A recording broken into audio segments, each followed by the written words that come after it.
Can folks hear us? Right? Yeah. Yeah. Okay, great. We will get started in just 2 minutes when we're supposed to get started.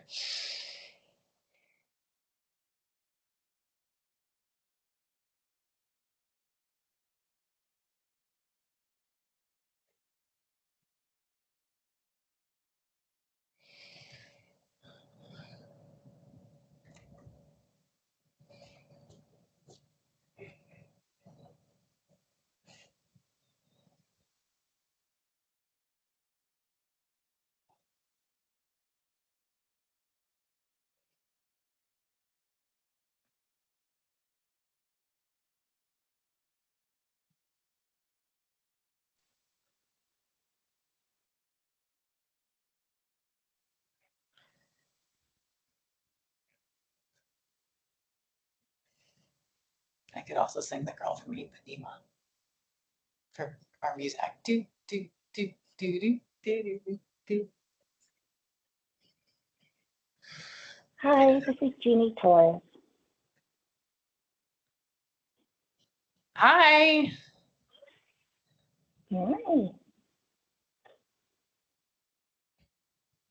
Good morning. We are just waiting. I think we'll get started in just a minute because we have a lot of folks still coming in. Hey, everyone. Like. I need to try to find it. I need to change my background. Okay.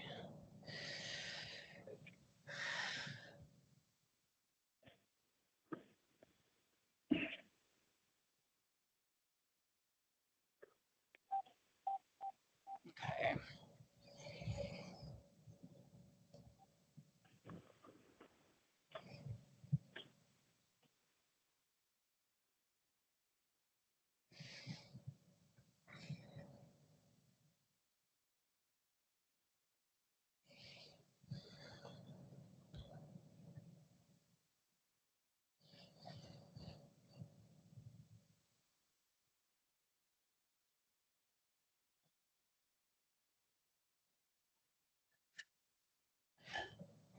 How many do we need for quorum with 15? Do we know? Does it matter if we're not voting on it either? I don't know. That's a good question.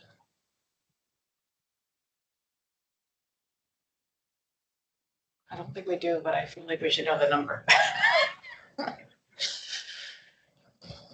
Sorry, I don't know. I don't know either. See if we can find it. Hi all, thanks for joining us. We're gonna give it another minute or two since folks are still kind of popping in. Well, hopefully someone knows.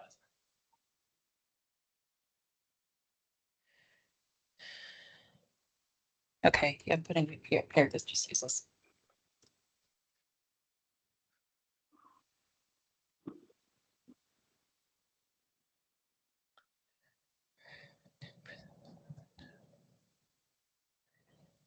Okay, apparently we only need 10%. All right.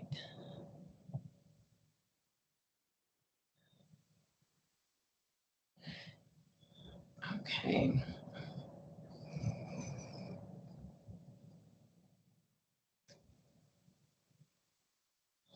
All right. Well, should we call the meeting to order? We have about 20 people. So, all right. Well, let's get this started. Hi, everybody. I'm Kathleen Rudy Katie. I am the chair of the Safe Routes to Schools Committee. Welcome to the inaugural meeting. I think the first thing we have to do is roll call.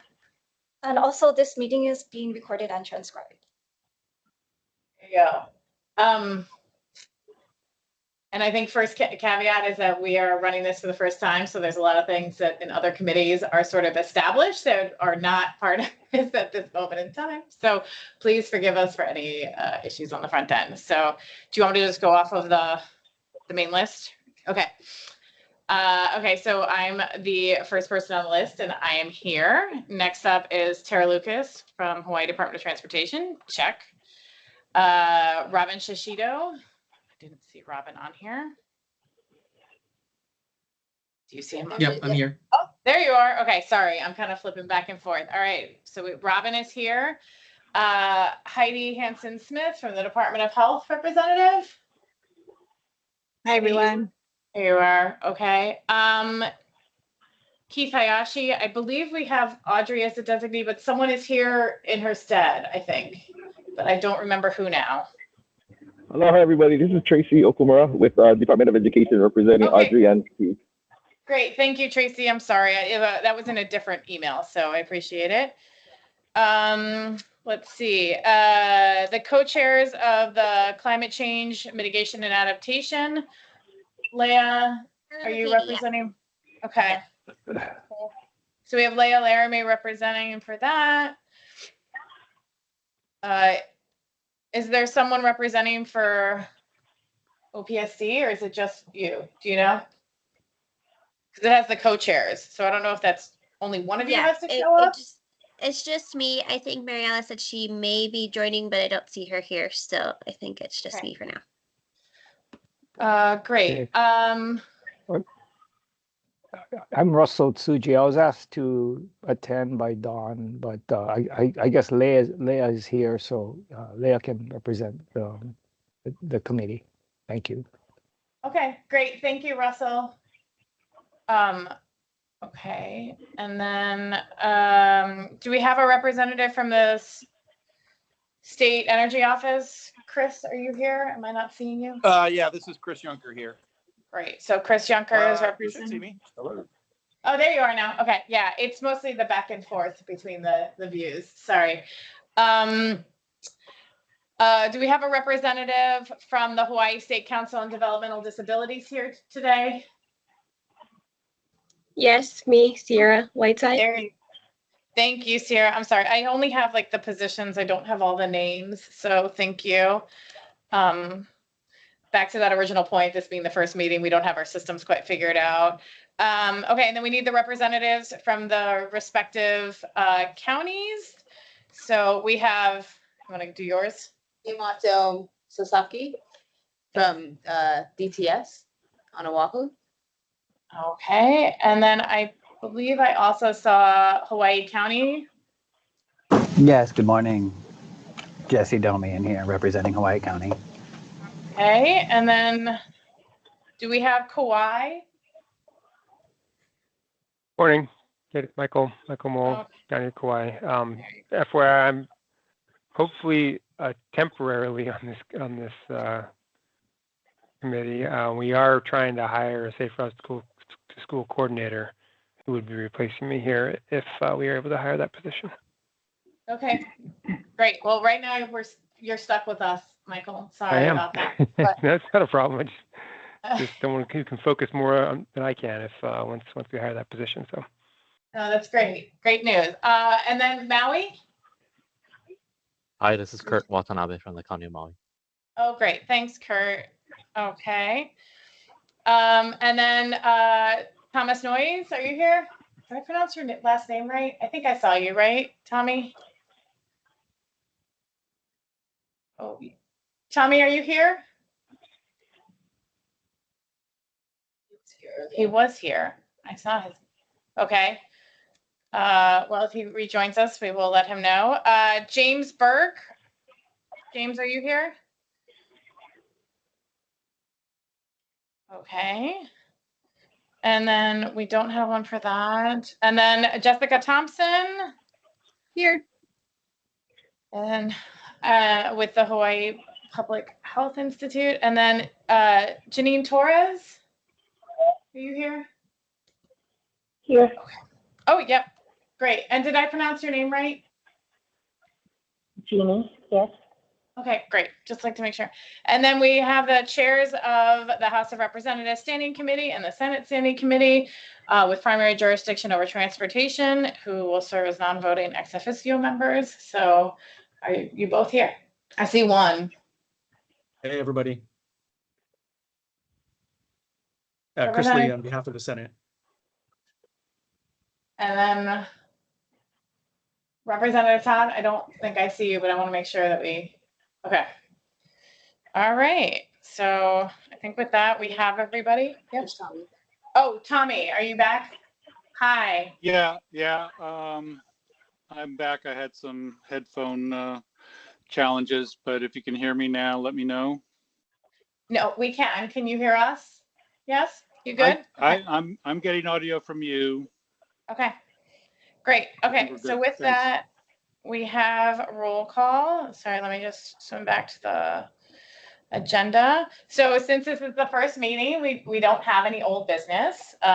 So we will move right along to new business.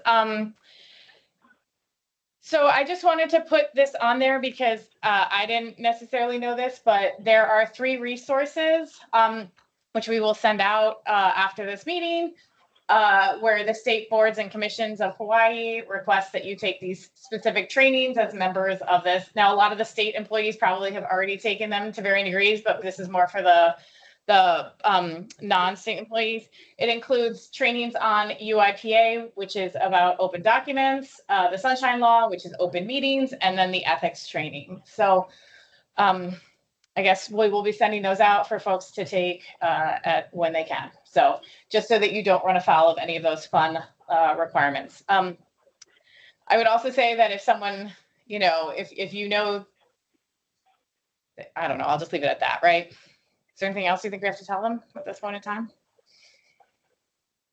So, do this in good faith, the usual. So, and we are transcribing to today for the minutes. So, as Tara mentioned, so that we can make sure that we get everything properly documented. So, I just wanted to start with that because I hadn't taken them. And so I thought it was good that everybody know that they should. So I think in totality, it only takes a few hours, depending on which versions you take. I recommend the shorter ones. So, okay. So next up, give me just a second. So, gotta share my screen. Hopefully this works. Okay. So I thought for the purposes of this meeting today, it was kind of important to go over the law that created the committee, just so everybody kind of had a more digestible format. This is almost exclusively a cut and paste from the direct law, which is in the URL below. I also wanted to flag that there are more details that it needs to follow specific HRS citations in the Act language, which I did not pull over. So just I've noted where those happen so that there are additional requirements that I haven't necessarily articulated here, but I thought it'd be good for everybody to kind of have the same information, particularly for those folks who maybe haven't spent as much time reading the bill as others in the meeting. There's a lot of feedback. If you aren't speaking, can you mute yourself, please? I'm gonna unmute all of them. Okay, let's do that. So, okay.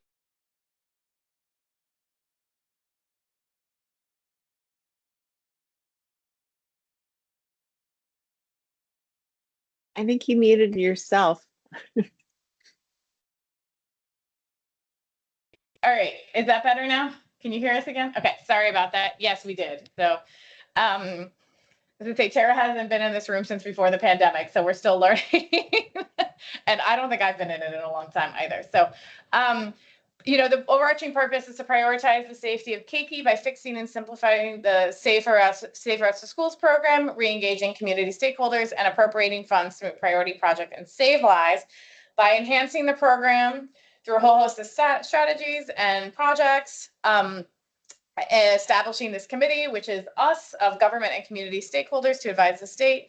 It's authorizing the committee to develop an application process and appropriate funds for priority projects. So that's like the high level. I obviously didn't read all of it, but this will be made available after the meeting for everybody so that you can look at it. And again, the link is below. So there's a lot that this committee is sort of tasked with under the legislation.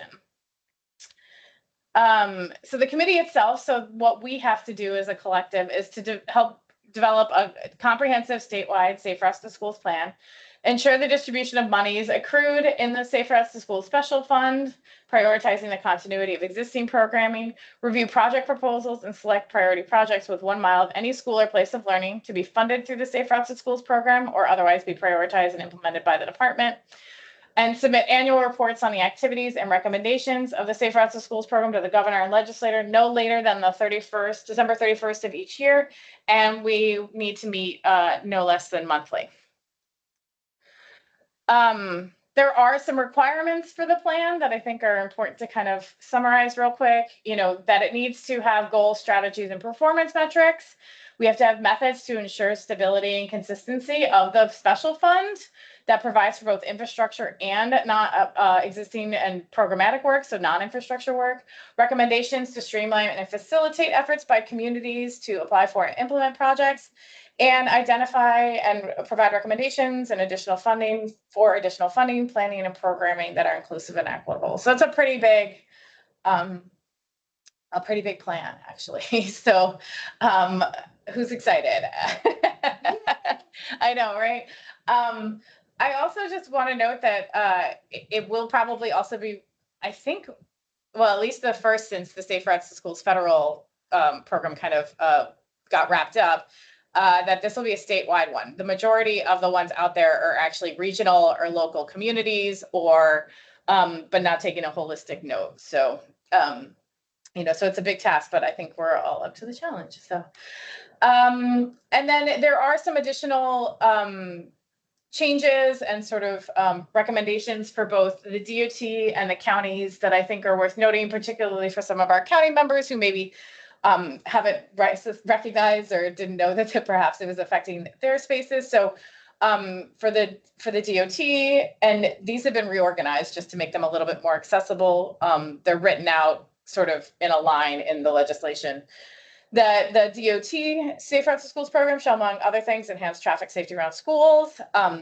The coordinator, which is Tara, is the central point of contact for the program, and that they spend funds from the special funds in coordination with the committee for the implementation of the program plan and projects.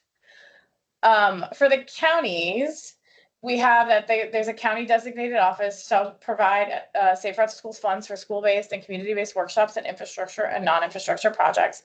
They'll submit to the legislator an annual report on the status and progress of the county Safe Routes to Schools program, including the county note all grants provided through program and a timeline of future grant awards. I think, correct me if I'm wrong, that has historically been the requirement, although it's gotten fuzzy in the past few years when the funds got changed, how they were being shared, for lack of a better term, and that the implementation of the program shall take consideration the need to fill a permanent Safe Routes to Schools coordinator, maximize the participation of school officials and stakeholder groups, work with county stakeholders and train volunteer facilitators for school-based workshops and community-based workshops, training potential grant requesters and stakeholder groups in the federal and state requirements necessary for procurement, contracts, design, and construction, and allocate 10 to 30% of Safe Routes to Schools funds for non-infrastructure activities. The last sort of requirement for the committee is, which was mentioned up front though, but gets called out again, is that we shall develop a streamlined process for the Safe Routes to Schools program that meets federal and state requirements, simplifies the grant proposal application process, and expedites the release of funding after completion of school-based and community-based projects for infrastructure and non-infrastructure. The bill also puts $10 million appropriated from the state highway fund from 23-24, and then another $10 million for FY 2024-25 to help support and facilitate Safe Routes to Schools program projects and the advisory committee, and to be used to match federal funds for costs related to sidewalk, other infrastructure planning, development, and construction. Are there any questions?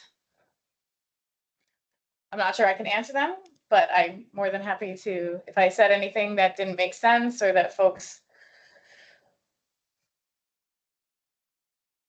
can actually see if anybody's raising their hands now.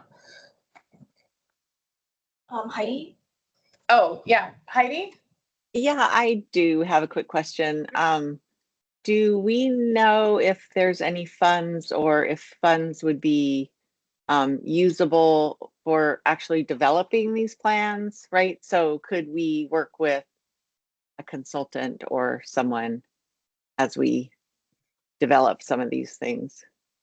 I mean, I definitely read it that it should be. I don't think anybody's suggested that it couldn't be used for such a thing, because it does say, sorry, I can go back to the last slide, but that the 10 million can be used to facilitate Safe Routes to Schools program projects and the advisory committee. And we are sort of tasked with developing the plan. So that seems, and I mean, I don't think this committee is going to sit down and do that in that way. So I do think that is part of what the mandate is and an allowable expense. Now, that being said, should we talk about should we mention?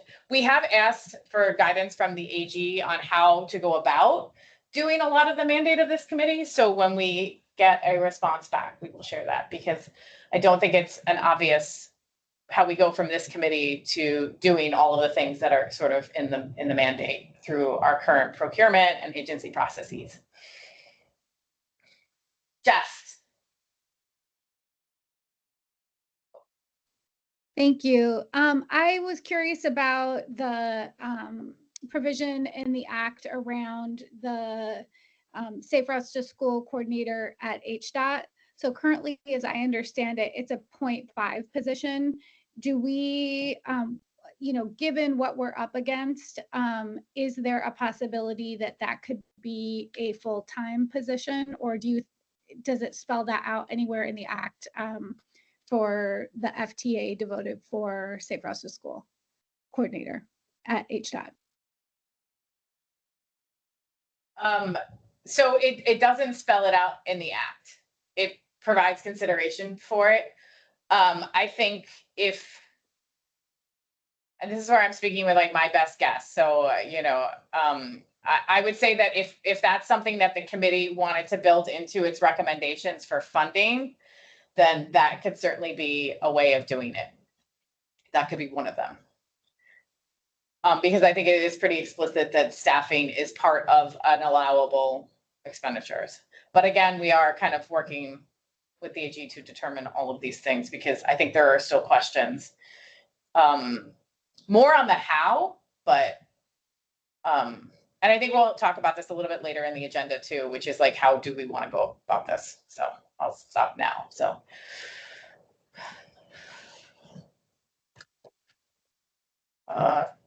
Mary Alice, thank you for joining us. Oh, you're welcome. Thank you, Katie, for doing this. Do you expect that you may have be able to get access to the number of schools that already have completed Safe Routes to Schools statewide?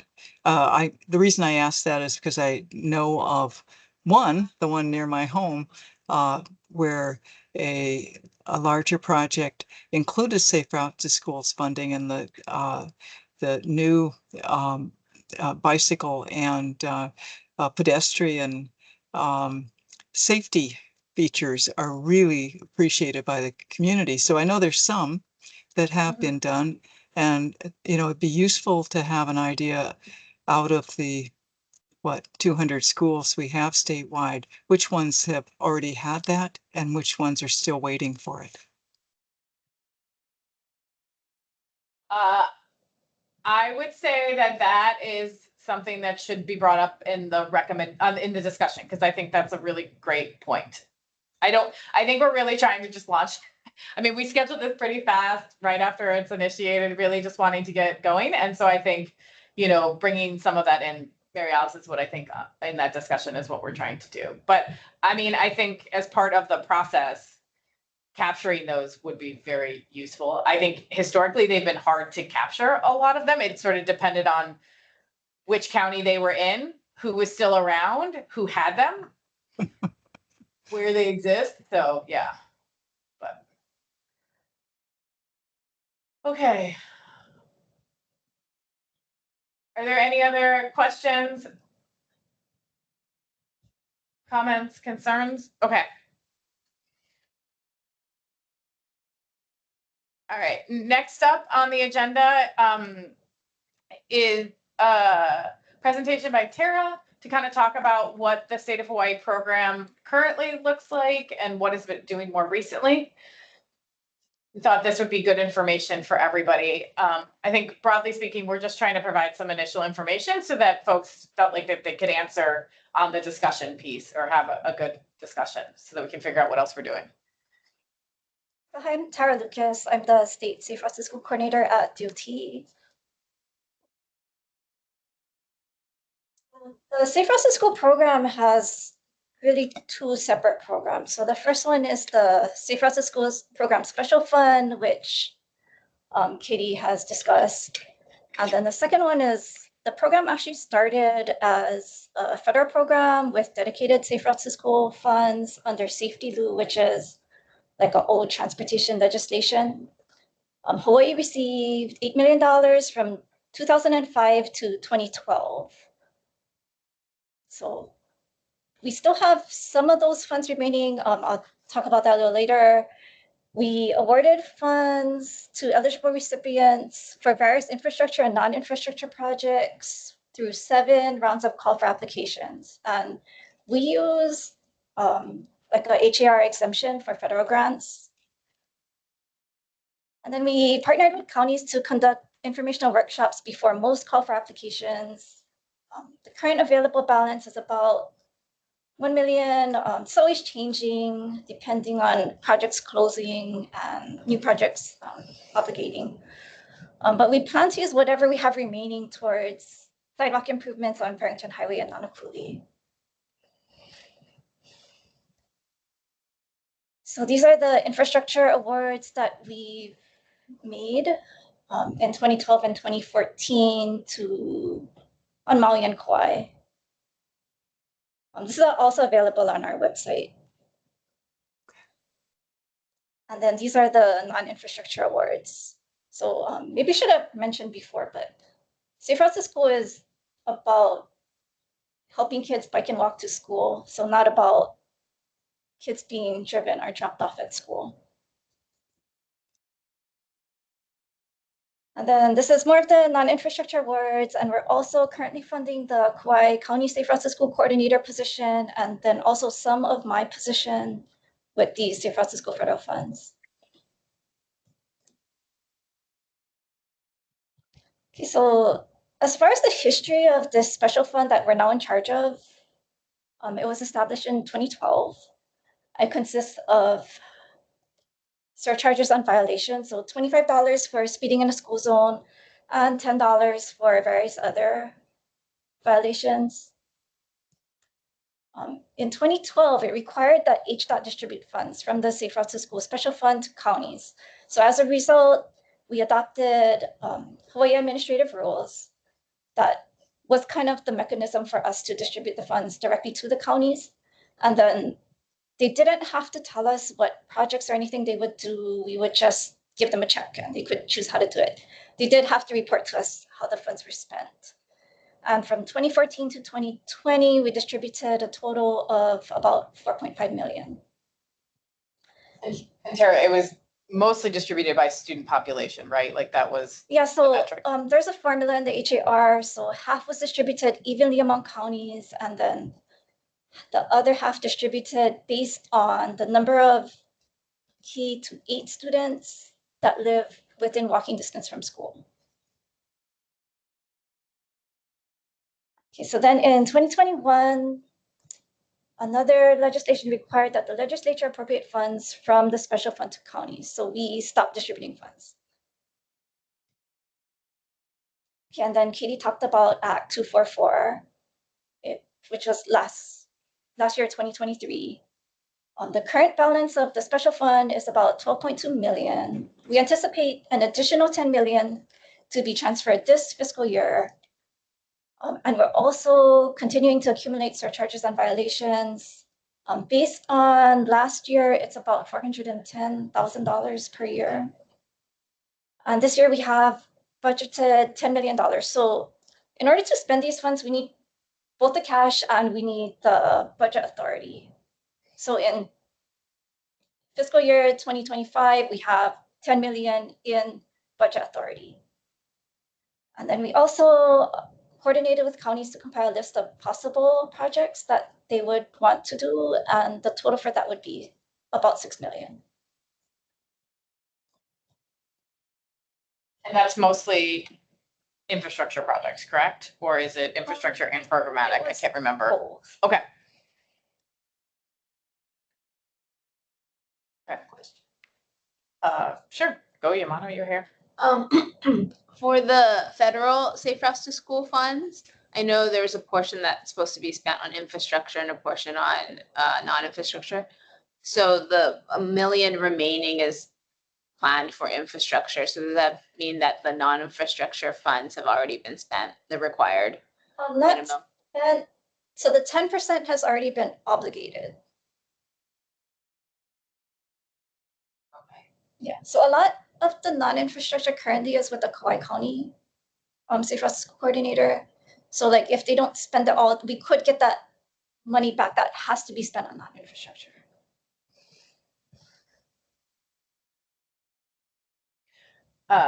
Jessica? So I understand that we need budget authority for 2025 fiscal year for the 10 million. As I understood it, this act was we had $20 million from the fund. Can you talk to us about the other 10 million that was for 2024-25? So we're in fiscal year 24-25, so we have 10 million in budget authority for that. We had 10 million in budget authority for FY 2023 to 2024, but we didn't spend anything. So we still have the cash. We don't have the budget authority. We don't get 20 million this year just because we didn't spend it last year. Yeah.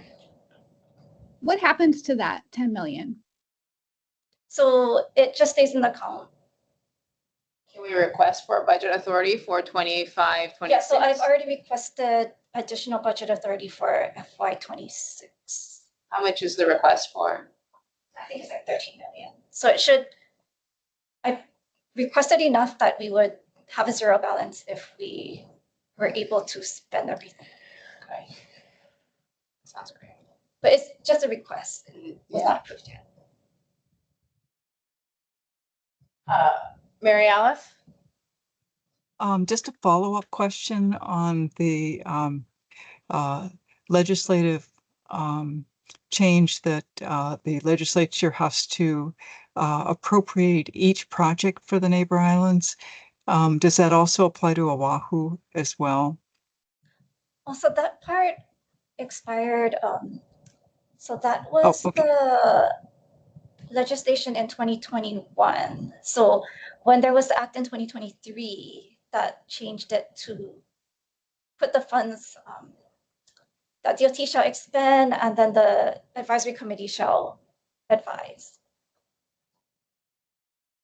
Okay, and does that still need to go through the executive branch's process for BNF review from DOT to BNF to the governor for release allotment, encumbrance and contracting? Yes, so we so we're not approved for the 13 million. We just requested it. It's going to go through BNF. Okay, thank you. Thank you, Katie. Thank you, Carol. Do you know when we'll find out if the 13 million is approved or what I'm amounts? not exactly sure.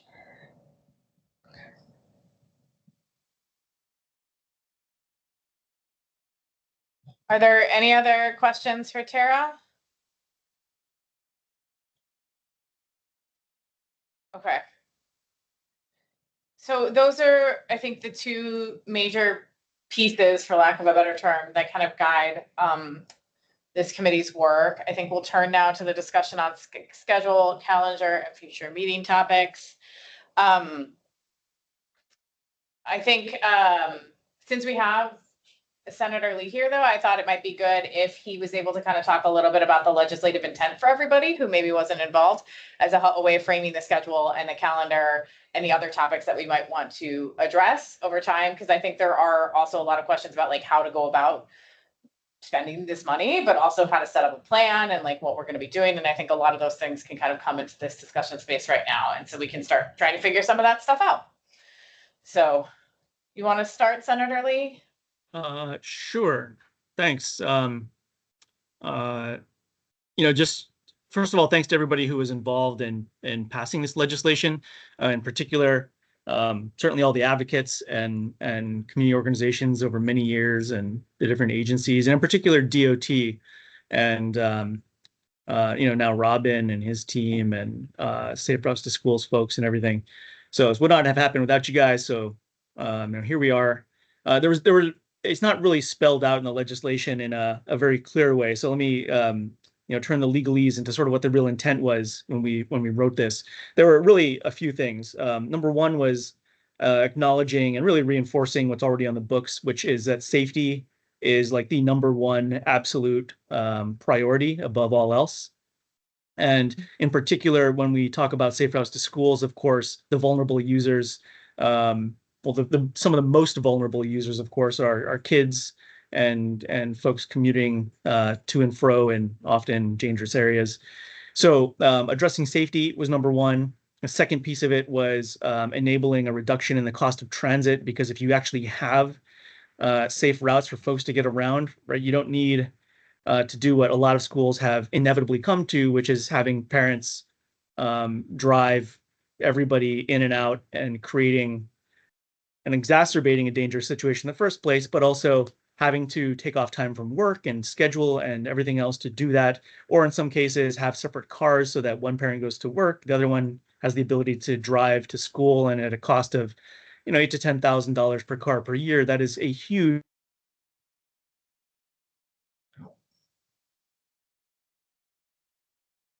Oh.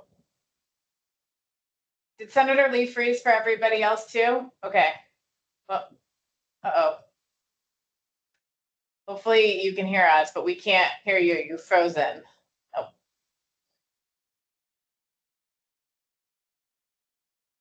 Oops. Okay. So I guess in the meantime, until we get him back, are there other requests from members on the committee about what they would like to see come out of this work? I think we can start that conversation. Mary Alice, you mentioned, well, you're first up. I'll let you go anyways. So go ahead. Because I think they're federal funds for safe routes to schools as well. I would want to see, what how the department draws that down, and how they coordinate that with the state sources of funding for the infrastructure projects. Tara, so this is an ongoing point of confusion. There were dedicated federal funds. Oh, Chris. Chris, you're on twice. This is kind of creepy. Hold on. There were dedicated federal funds in path authorizations.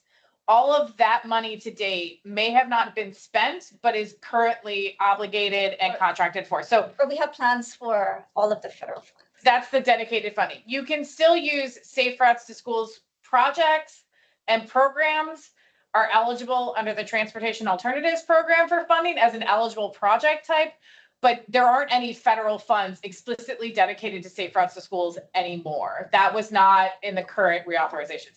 So when we talk about the federal funds, we are talking about those that were sort of given to us, frankly, a decade ago now, but and have not gone through the entire process, but there aren't like new ones. Now, that being said, our state funding here, and Tara, I'm going to have you correct me if I'm wrong, but I feel like this is an important point that like we have spent time on too, just talking about. The state funds here can be used as a local match in order to access additional federal funds. So, but there aren't like dedicated federal funds for safe routes to schools. So when we talk about the federal program, we're talking about that older money. When we talk about either like the state program or the state special fund, we're talking explicitly about Hawaii. This isn't something that's common. So hopefully that helps clarify it, because I do think lots of people make this hiccup. I've certainly made it. So I since I worked through it, I felt like I should offer that up because it's a common misperception. Like we've talked about it, and I don't think you're alone in that. So let me just clarify that. But I think, to your point though, is how can we use this most effectively given federal funds is still an incredibly important piece of that, right? So, okay, Senator Lee, you're back. Yeah, sorry about that. Computer died. Switched computers. Anyway, I was saying, so the intent was safety, reduce cost of transit for local families. Thirdly, improve basically quality of life and quality of communities. And we all know that being able to safely get around, and if you're a parent, not having to worry about your kid every step of the way getting to school is a huge deal, and it ties in with all the other quality of life stuff. And finally, obviously, reducing cost of or carbon and environmental impacts and all that kind of stuff. So all these things, of course, but safety is top priority, and providing that modal access that enables people to achieve all these things and reduce their own cost of living and increase quality of life, et cetera. To the point that you were just making when I hop back on, yeah, the part of the intent here is to fill that hole left by the loss of federal funds and create a permanent sort of stream of funding and process to be able to continue to roll this out, because obviously it's not going to be done tomorrow or probably even within our lifetimes. But it'll be an ongoing slog as we go and hopefully through attrition improve everything everywhere. And the other piece of it was expanding essentially eligibility, I guess, and the previous Safe Routes program was fairly tight around schools, and in particular school campuses, and definitely came with a lot of hoops you kind of had to jump through. And so the idea was simplify all that and acknowledge that it doesn't matter if streets immediately around a school are safe if the rest of the commute, the way home, you're going to get killed. So we really broadened the distance and sort of intent for where these projects fall. And we figured 1 mile in a school, there's not going to be nearly enough money to do everything. So that's sort of a good start. But that is, at least on Oahu, it's like 95% or something of pretty much all roads everywhere. So there's a lot of flexibility given to the program. The other one was, on simplifying the process, right? We sort of left it up to this group to come up with a better process. I think in the past, at least in Kailua, I've been involved in several Safe Routes projects over the years, which I think almost all died just because of the timelines and tricky hoops and getting certain data and all this stuff. So we really want to try and make it an effective, simple process, and then bringing together for all the different stakeholders who are involved here, a broader coalition of folks who have different expertise and points of view and everything to basically have sort of a more comprehensive process to be able to prioritize projects, develop and make all the recommendations beyond perhaps just one angle on them, depending who's coming up with them in the first place.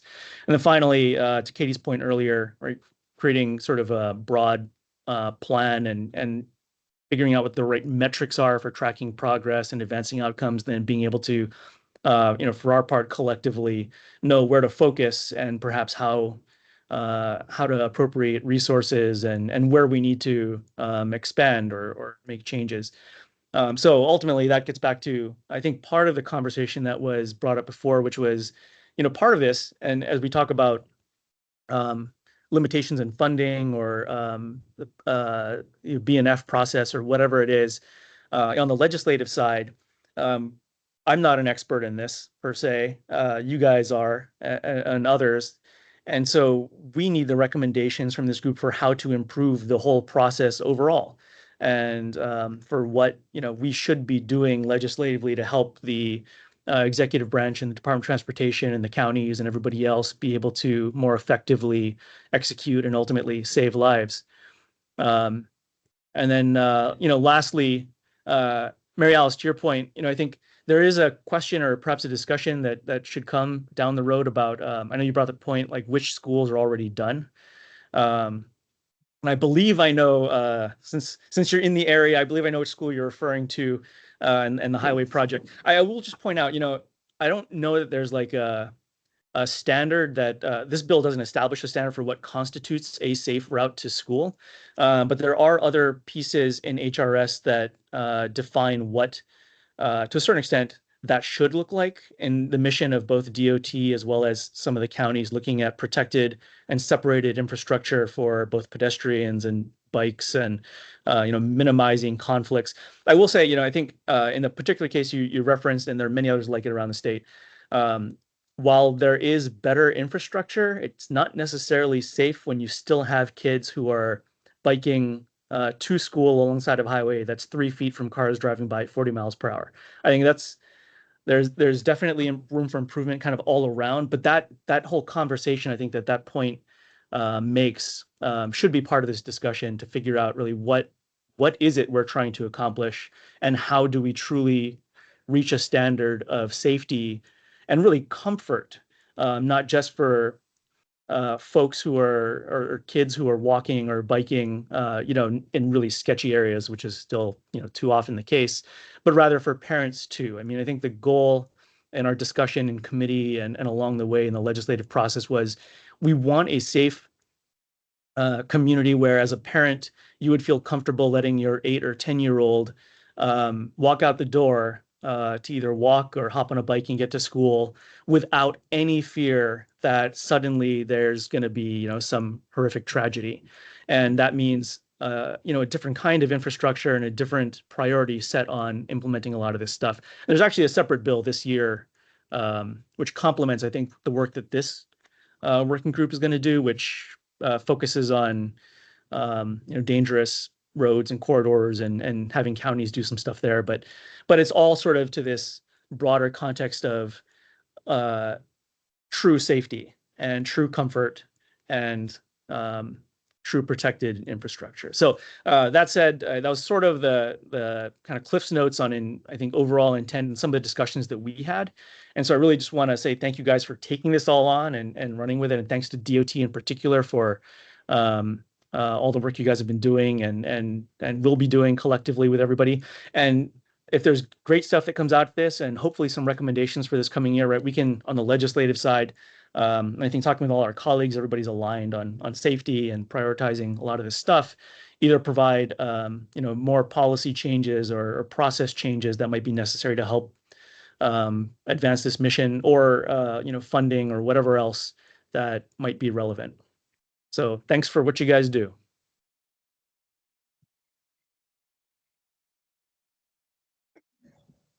Are there any questions for Senator Lee at this time, or? I think that was a great overview. I guess, like, to put it out there, we have a lot that kind of needs to get tackled.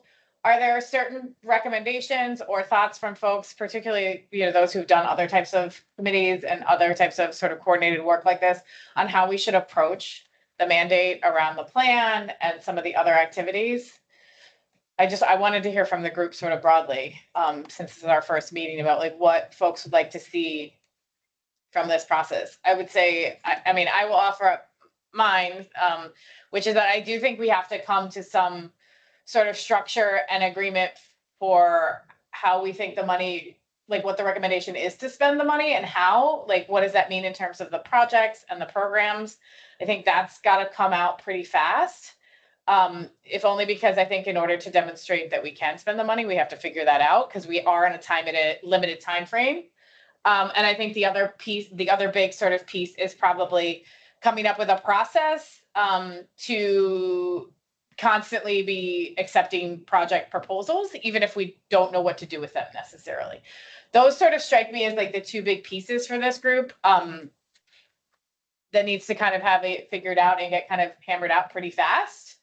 But I'd love to hear from others if there are other pieces, given what you've heard and your past experiences, because I myself have not chaired a committee like this in the past. And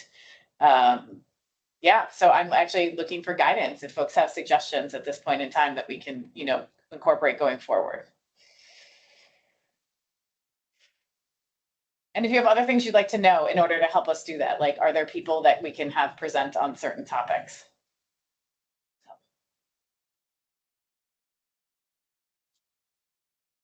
I guess I'll just share. I think you're right on. I think for the primary focus, I really agree with you. I think there's a lot of secondary topics to discuss, but I think getting the funding out is probably the biggest, because we are on such a short time constraint.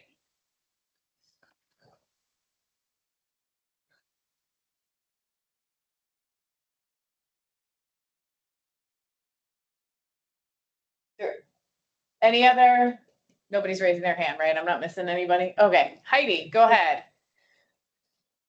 Yeah, I just, it's a lot to think about. It seems like some kind of putting together some kind of a timeline with all of the tasks and how we want to approach them. But also maybe that is, are we able to have like subcommittees, groups? I don't know if those are pigs or what they have to be with a group like this. But maybe some more nimble groups that can tackle things that they have experience and maybe interest in. Just throwing out ideas because it seems overwhelming when you think about it and how short the schedule is, knowing getting Yep. projects, getting money out it's difficult. Yeah. I mean, I think to clarify, Heidi, I don't think we have to have the money out the door because I'm not entirely sure, but I think we have to have like a fairly solid framework for the legislative session in order to make the recommendations. I don't think we have a full year to figure all that sort of overarching framework. I don't think the plan has to be done. Right. But right, but we want to start it. Like when we look forward to the December 31st annual report, like it should sort of say that we were tasked with figuring out how to spend this type of money and under these circumstances, this is our recommendations. Really HDOT is going to have to sort of actualize that process, right? But we should have a fairly solid recommendation. And I think ideally, to sort of Senator Lee's point earlier, showing that there's demand for this money above and beyond what we were given, right? Like, so that we can get the additional monies. And so I think that's but in my this mind. money, I think you're right. And maybe this is a Tara question, but the 10 million for this year, fiscal year, would need to be like encumbered. Is that correct? Maybe not spent? I think that's part of what we're trying to clarify. Okay. Yeah. Okay. I think we are working on the assumption that it would need to be probably like obligated or. Yeah, I don't know what the equivalent of obligated. Yeah, by the end of the year, the fiscal year, like that we would have to have it like kind of figured out by then. But yeah, which is also incredibly fast timeline when you start talking about scopes, right? Like, I mean, as a former planning consultant, I can talk to that really explicitly. Like those take a bit to just get down, and to what extent,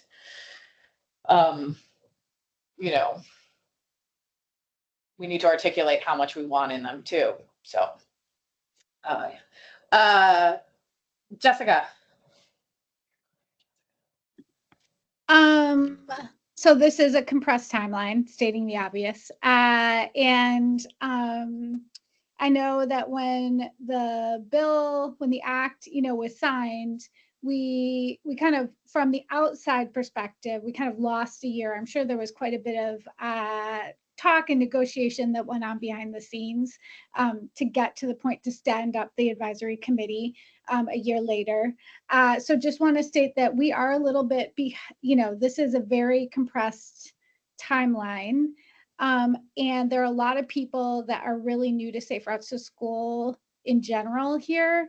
And one of the things that we're being tasked to do is to set up a process. And I think it will be helpful for us to look at processes from other municipalities that have set up, some type of vetting mechanism for delivering on Safe Routes to School projects, either, with federal funds or with state funds. So I think we would want folks to have information about what that even looks like. So if we could work that into our process somehow before we make the decision on what our process is going to be. And then secondly, I am concerned about senses of urgency and money. So I want to make sure that whatever process that we're doing, that we are taking the time to really root it in our most vulnerable communities, and really centering equity in those decisions. And I think we'd want to take a look at places that did that. So that's my two cents. Look at processes from other places, and special attention given to places that really centered our most disinvested communities. Thank you. Mary Alice, did you want to chime in again? Just making sure, okay, that it wasn't over. Thank you. So building on what Heidi, Jessica, and Senator Lee said, is some of the funds are coming in through violations. Are they being put in a trust fund, so a non-lapsing trust fund? That would be probably Tara question. Yeah, so it's just deposited into the Safe Routes to School program special fund.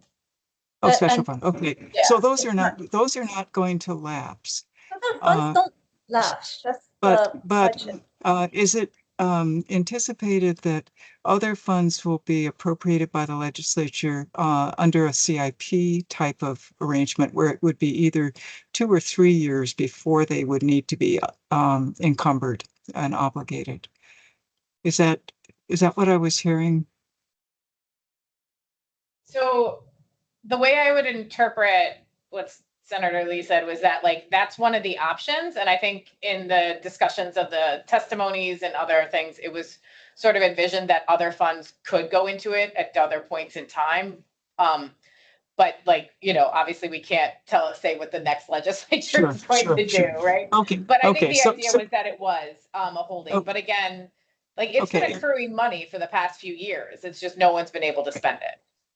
Okay, so another thought, and I think this goes to Jessica's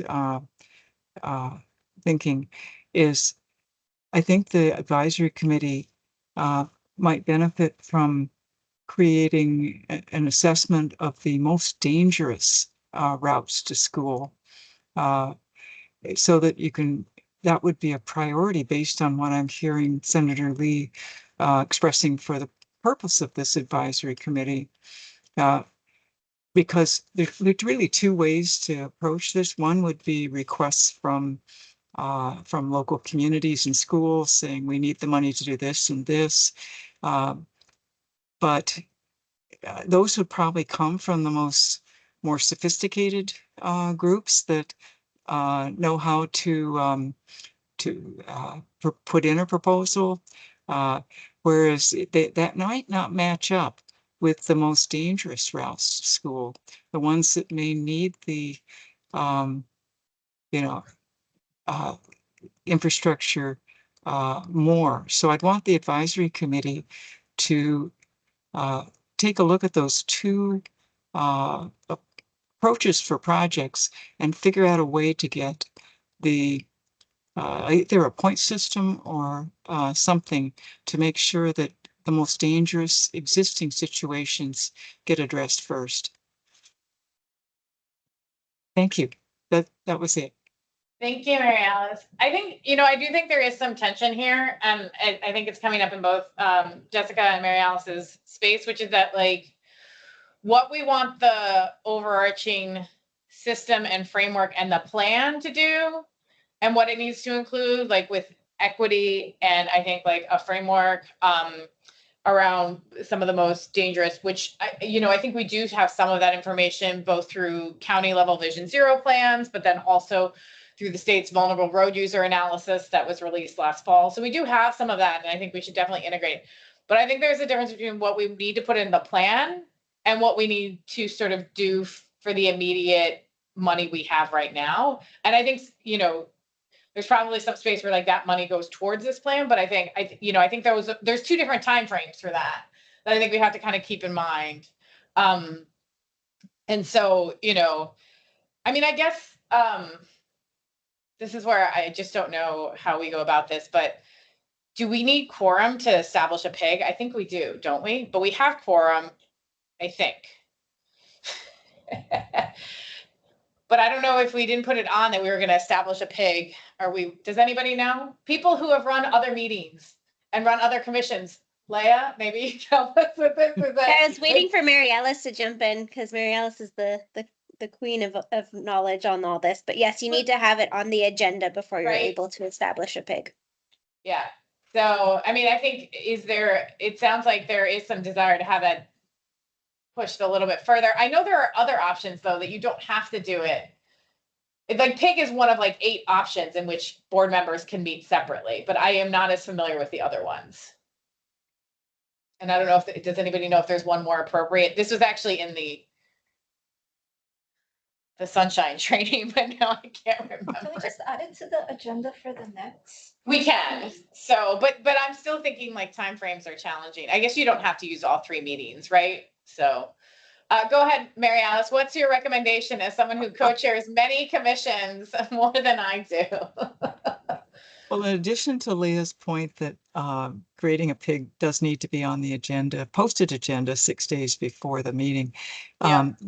The Office of Information Practices does strongly advise on the 3 meeting rule. That is, the first meeting is to appoint the PIG and give it its charge.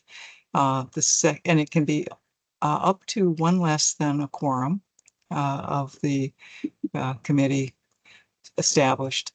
And then the second meeting doesn't have to be the next meeting. It could be just the second meeting where the PIG presents its findings. And then the third meeting where the PIG votes. I mean, the whole board, full board votes on the PIG's report. They can accept it, they can adopt it, they can modify it, they can do, the full board can do pretty much what they want with those findings. But the 3 meeting rule, I think, is pretty hard to get around. Especially there was just a bill that said you can't have a meeting in the morning, adjourn it, and then convene a new meeting in the afternoon and adopt a PIG's recommendations from the same day. Senator Lee, that actually happened a decade or 2 ago. So, thank you for that. So I guess like given timing though, is there like another, I mean, that is going to take up almost all of the time without a lot of deliberation, I would say, under the circumstances. Is there another mechanism by which proposals, like, could someone on the committee make a proposal and just provide it for discussion? Like, does it have to go through a PIG? I'm actually just trying, I'm just keeping, no? No, yeah, the full board can deliberate as long as it's agendized for discussion and action. They can deliberate as a committee of the whole, as they are, on anything that is on the agenda in their mandate. Okay. Tommy, you have your hand raised? Yeah, I wanted to speak to one of the developments that's come up in the highway safety council meetings that I've attended over the past, and that is the gathering of hard braking data, which indicates areas where there's speed involved. If that can be if the people that are working on that data project can be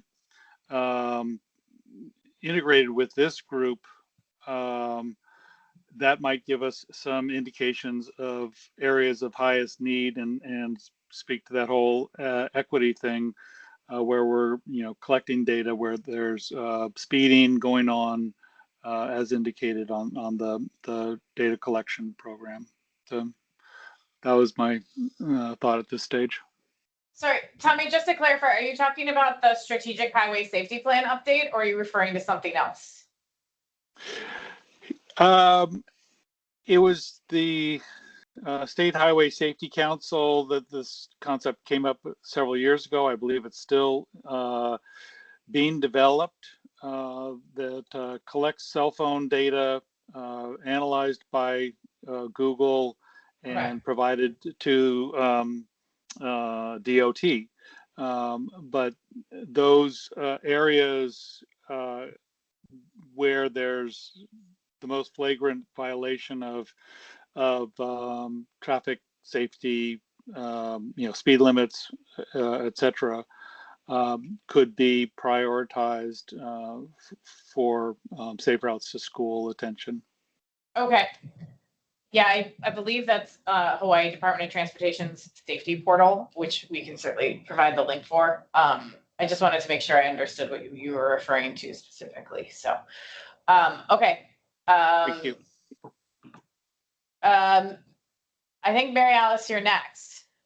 No, I think Senator Lee is next. Okay, yeah, I was trying to figure that out. Sorry. So Senator Lee?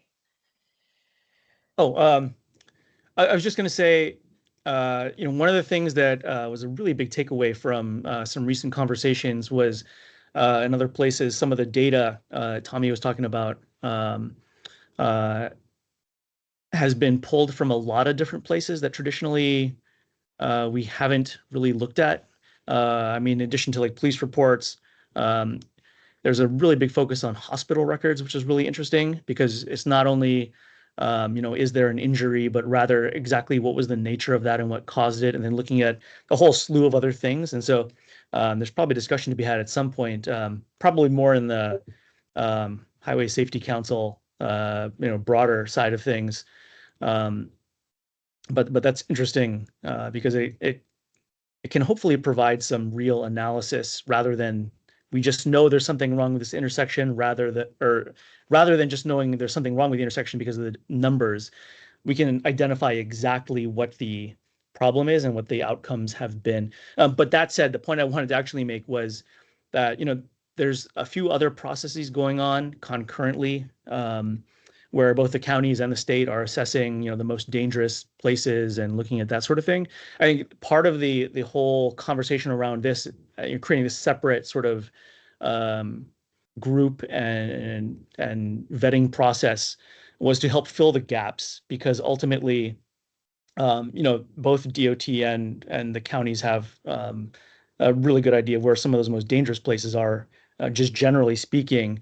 And so there's going to be concurrent projects ongoing already, and maybe Robin or somebody else can speak to this, to focus on some of those corridors and intersections and things like that. So really, the federal money in the past was, kind of sort of focused on the area in between where you have a lot of ongoing projects that are, obviously top priority, both at the state and the county, but a lot of stuff in between that never makes that list that falls through the gaps that are these clear, dangerous pinch points in some cases or others that don't get the same attention. So the one thing I was just going to say is part of the whole idea is there's a lot of flexibility here so that we're not wed to just a strict list of like, these are the top 10 most dangerous. So we're going to put all the money in there because, there's other processes that are looking at that as well. So part of what could happen here, and I leave it up to you guys, but right, you can make recommendations for if there's some place that's like really dangerous and it's going to be really expensive to do a full fix, because you need to do like a whole overhaul for the entire street or intersection or whatever, right? You can make that recommendation to the counties or to the state or to the MPO as part of their process for, the much bigger ticket items and focus on some of the connecting pieces or other things as well. So I just say, I feel like based on our conversation when we were putting this together, I don't feel wed to a specific, process that mirrors exactly what's being done elsewhere as well, and start to look at like really what are some of those other gaps also that perhaps there's value in, just to make sure we're not falling into just replicating what's already being done elsewhere.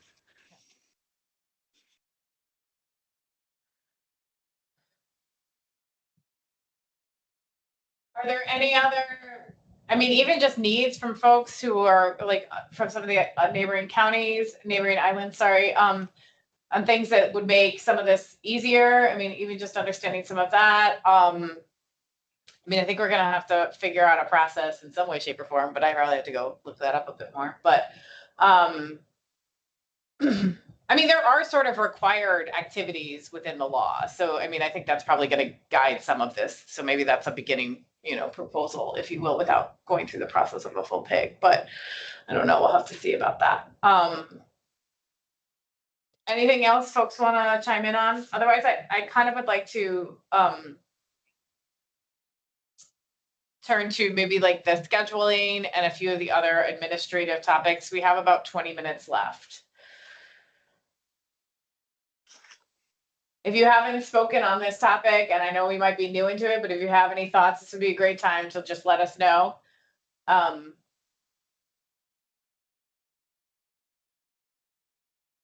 Okay. I didn't want to leave it, but I thought everybody might be done. So, okay. So we do have some, I think, kind of administrative things. One is that it seems like we got pretty good response for folks at this time. Unless there's an alternative proposal, we're going to keep it at this monthly spacing going forward. If it doesn't work for you and you made an exception for us today, I thank you very much. Let us know. We can certainly work on it, but it seemed to work, so I'm kind of ready to lean into it. Although I know that Michael said that he's not sure if he can make this time in the future, but I think we'd like to try. I know we're required to meet at minimum a monthly, and I'm wondering if we can meet more frequently, like every 2 weeks in the beginning, until we get the funding process figured out, at least. I actually don't know the answer to that question. Does anybody know the answer to that question? Can we meet more regularly? I can't imagine that there's a prohibition against it, yeah? Other than, not doing things like having a meeting in the morning and a meeting in the afternoon.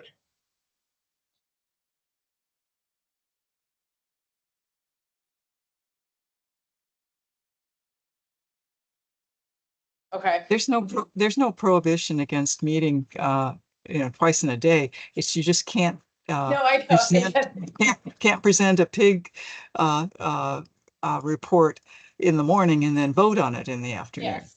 You have to be I think 6 days now, 7 days, at least, with a posted agenda. Yeah, so I think it would be tough to meet every week, but we could probably do every 2 weeks at least for at least some time to get some of this figured out. Okay. That would be great. I mean, I guess that's the chair's discretion. So as long as I'm okay with it, I believe the scheduling aid and the agenda setting is mine. So you can tell I took the training because I paid attention, right? So I think that would be a really good recommendation. Thank you, Yamano. So I think we will try and do that to maybe work through some of these issues and potentially draft some quick proposals for people to consider in the interest of making this time frame. I do think the process for taking in projects is probably something that maybe could have a little bit more deliberation. I don't think that has to be done by the December, but I think, there are pieces of this that need to be figured out sooner. So maybe we figure out the best way to do this. So, okay, so we will do that and we'll just kind of do it and hope that it works on folks' schedule. And there have been, I think, a request potentially to present on the way some of these other communities had done this on one of the other, from some of the other states and other municipalities. Jess, you had requested separately. I think, we will probably try and find a time to present on some of the research that your organization has done. So I think that's a good one. But are there other topics that you're more than welcome to email me directly if you have requests for things on the agenda? I can certainly entertain them. But if there are other requests right now for things that folks would like to see on these agendas going forward, information, informational presentations, people they'd like to hear from. I was also considering letting the counties sort of talk about their individual programs from the representative time, like Yamato and Jesse sort of talking about their programs. So we might put that on the agenda too, if everybody's okay with that. But if there are other ideas, I'd love to hear them now.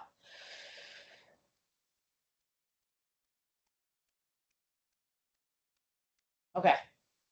You guys are kind of easy.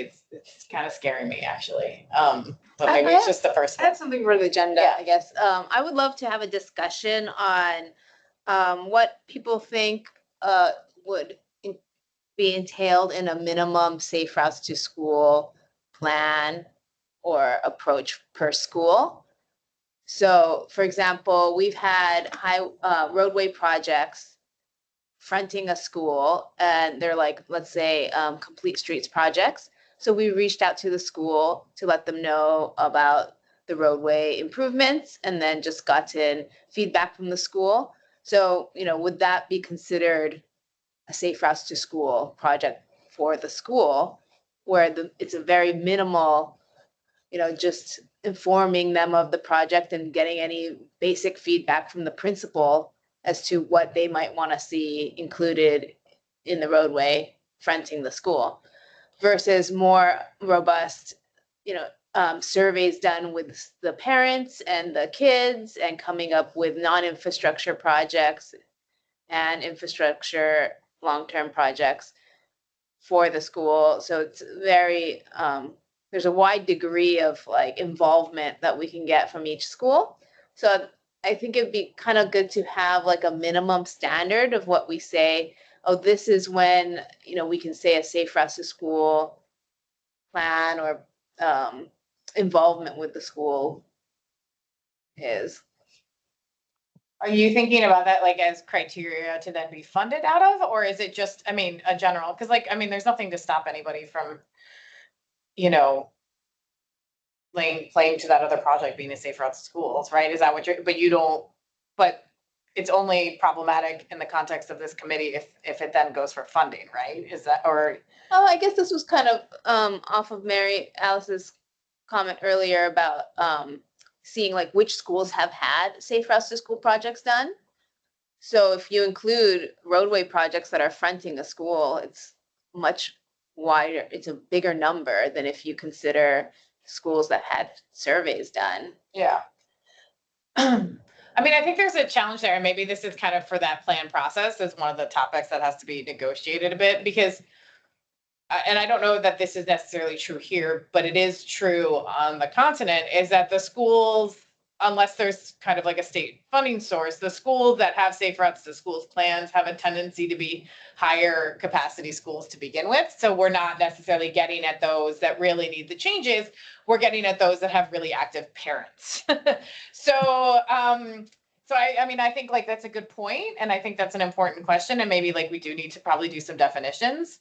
I think for the purposes of the legislation, it's pretty much any project that helps walking, biking, and transit access within a mile of any school, which is much broader, I think, than the federal definition was, right? Like, so that includes high schools, which historically those aren't included. So, just sort of as an FYI. But I think you're right, like, especially if we want to pull from places that have maybe invested time and energy and that space, that's worth articulating though, yeah? So I think note that for the process. So, Mary Alice? Yeah, I was going to say something similar, that Complete Streets programs, which I think all 4 counties now have, and the state does, may meet some of the criteria for a safe routes to school if they're within 1 mile, and but in that case, there may be other sources of funds that could come in to match the funds for this program. Might be useful just to look at where where there might be overlap and synergy. I'm looking for synergy there, not Yeah.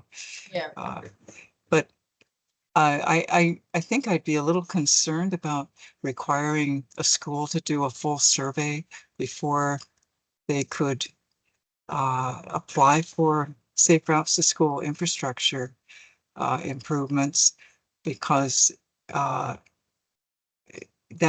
sets a very high bar. And it might be that there are schools that have more dangerous, unpaved shoulders, narrow roadways, things that could be assessed differently than sending a survey home to parents. Okay. Yeah, that's all. No, I think I think it kind of works both ways. Like, we don't want to make it so that like any project that just happens to be in a school, regardless, which may benefit kids, somehow gets prioritized when there's a lot of other options potentially. But at the same time, we don't want to create a high bar that makes it challenging for then communities, if they have something, to be able to participate too. I think, this was meant to be a much more inclusive funding sports space and program. So we're going to be balancing that. Yeah.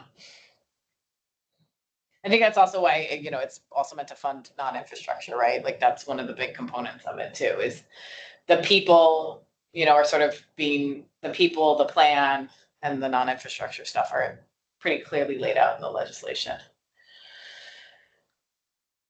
Okay. I guess like the last sort of thing that I had on the agenda, which is sort of about how like the meetings are going to run, like we've kind of upped them, but we probably do need to set some bylaws. And this would cover, are we okay with people delegating? Some of the things that aren't listed out, I think. Testimonies if people give them.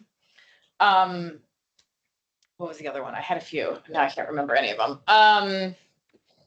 If we want to designate a co-chair, if you guys only want to rely on me, a few of those other things. So I think the process can be is that we can just sort of draft some basic bylaws about the voting based upon other places. I know there are some defaults, but I think it would be good for everybody to know how we're going to run sort of the process of the meetings. So I think we will probably put some stuff down and make that one of the proposals to be considered, just so, again, like there's a lot of actual discretion given to the committees in terms of like, you don't have to use Robert's Rules of Order and stuff like that. And so to the ones that seem to be relevant, to help us move these meetings along, I will probably put those down and we can discuss the next meeting. So put a proposal forward. So I've never been on a committee that didn't already have them. So that's why I feel like we should have them just in case. If there's, I guess anything particular, feel free to reach out. But yeah, that's sort of the administrative side of things. Is there anything else? I think, okay, so we have about 10 minutes left. Is there anything else on the schedule or calendar or future meeting topics or any other administrative pieces on how we move forward? I guess I have something. Yeah. So previously, each county was requested to send Tara a list of projects that we would like to get funded. So there is a list that's already been generated. And like, for example, Honolulu County has requested for about 4.5 million. I was wondering if we can use that list somehow to fund these requests from the county. I think that would be a great topic. I would like to request 2 other organizations to join the committee. One is OMPO. They don't have a seat here. And then the other one is the Hawaii Bicycling League. And I think Hawaii Bicycling League plays a huge part in Safe Routes to School. They provide the 4th grade education for biking. So I think it's really important that they be part of this space. And with OMPO, I just want to mention, currently they would like to apply for federal funding for the SS4A, the Safe Streets for All grant. And that deadline is coming up quickly. It's in August 29th.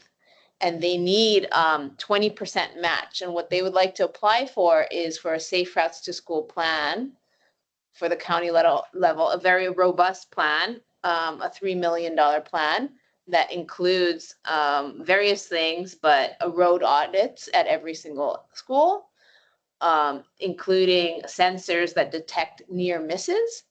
So this is kind of a new technology that we can identify near misses that are occurring.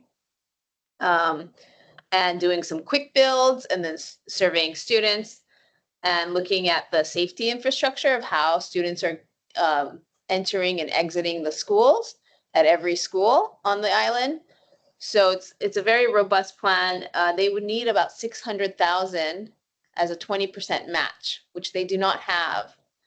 So I don't know if it's possible for this committee to guarantee this kind of funding by the August 29th deadline, but they need kind of a guarantee of where this 20% match is going to come from in order to apply. And they would get the 80% from the federal funding.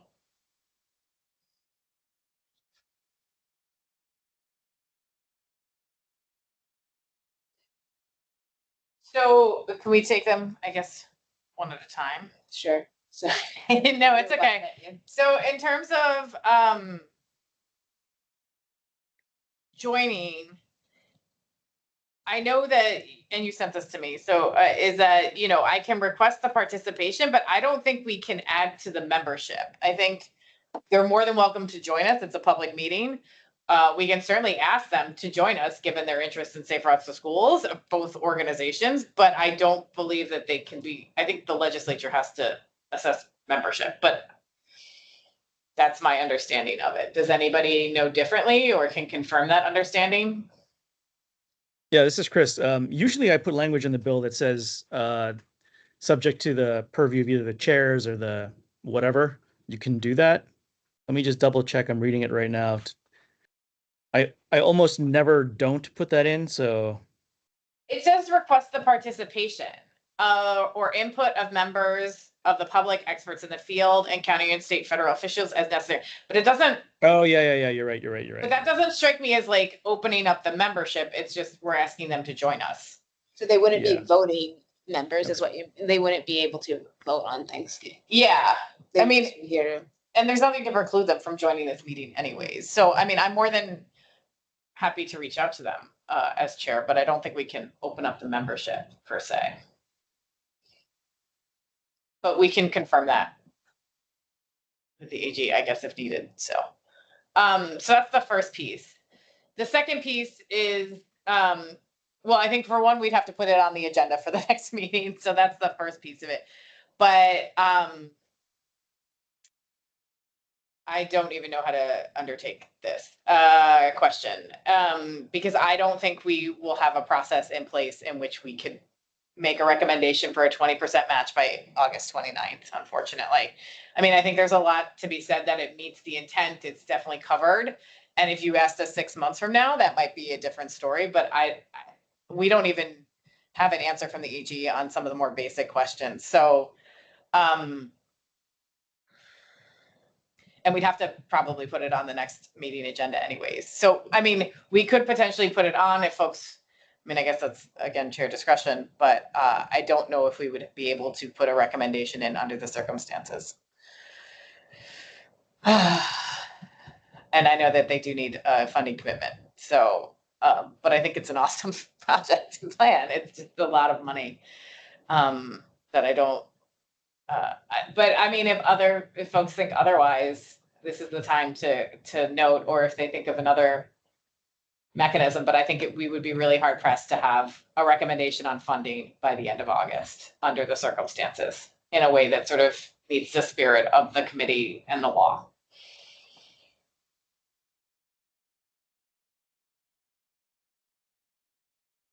Okay.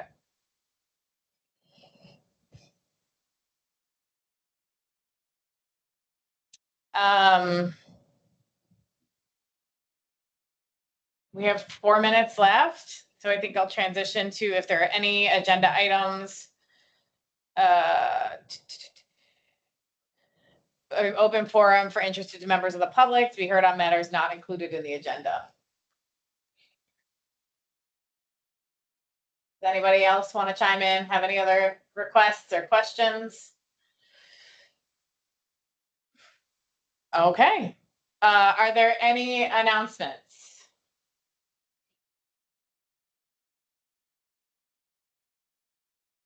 I guess stay tuned for the next scheduling in 2 weeks for the next meeting. So we'll keep that going. And if there are other people as you get this that you'd like to invite, like please let them join us. It is meant to, we are trying to get to more people, but as we've talked about the timeline, there was also an interest in moving things along in the current capacity so that we have the ability to make recommendations in a timely manner. So I thank you all for being super understanding about that reality. Tara and I both appreciate it since we know we're kind of doing these administrative things a bit unilaterally, but yeah, so thank you so much and looking forward to working with everybody. Take the trainings so I'm not the only one who's confused all the time. So, all right, with that, I guess we will adjourn at 11:28. 2 minutes to spare. Woo. Thanks, everyone. Thank you, Katie. Good everybody. Have job. a great day.